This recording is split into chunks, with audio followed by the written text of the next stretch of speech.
Good morning everyone, কেমন আছো তোমরা সবাই? আশা করি সবাই অনেক ভালো আছো, সুস্থ আছো। তো তোমাদের সবাইকে আরও একটি নতুন ব্লগ ভিডিওতে অনেক অনেক স্বাগত জানাচ্ছি। আজকে হলো শুক্রবার, আর আজকে আমি বিছানার চাদরটা সকালে ভেবেছিলাম যে পাল্টে নেব। এক সপ্তাহ হয়ে গেল বিছানার চাদর পাল্টাচ্ছি না, তো আজকে বিছানার চাদরটা পাল্টেও নিলাম। আর যেদিন আমি বিছানার চাদর বদলাই সেদিনে আমি বিছানার চাদরটা ধুয়ে দিই। তো আমি এখন সবসময় চেষ্টা করছি যেদিন রোদ ওঠে সেদিনই পাল্টানোর, কারণ এখন প্রত্যেক দিন তো রোদ উঠছে না, শীতের দিন পড়ে গিয়েছে তার জন্য। আর এদিকে কালকে যে জামা কাপড়গুলো ধুয়েছিলাম আজকে এগুলো শুকিয়ে গিয়েছে। ওই এখন প্রত্যেক দিন এমনই এক অবস্থা হচ্ছে, আজকে ধুয়ে দিচ্ছি আর কালকে শুকাচ্ছে। তো এখানে বেশি জামা কাপড় ছিল না, দু একটাই ছিল। আজকেও কয়েকটা জামা কাপড় ধুয়ে দেব।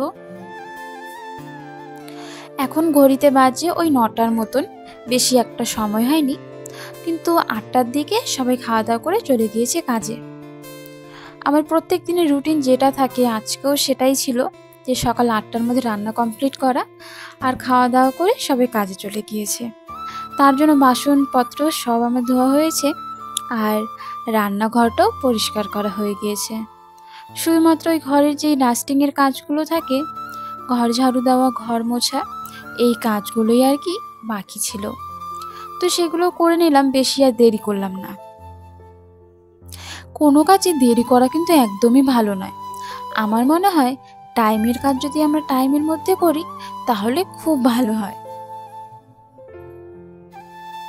আর যদি একবার আলসেমি করি তাহলে সেই কাজ করতে করতে একদম বেলা গড়িয়ে সন্ধে হয়ে যাবে। এখন তো আবার সন্ধেটা বেশ তাড়াতাড়িই হয়ে যায়।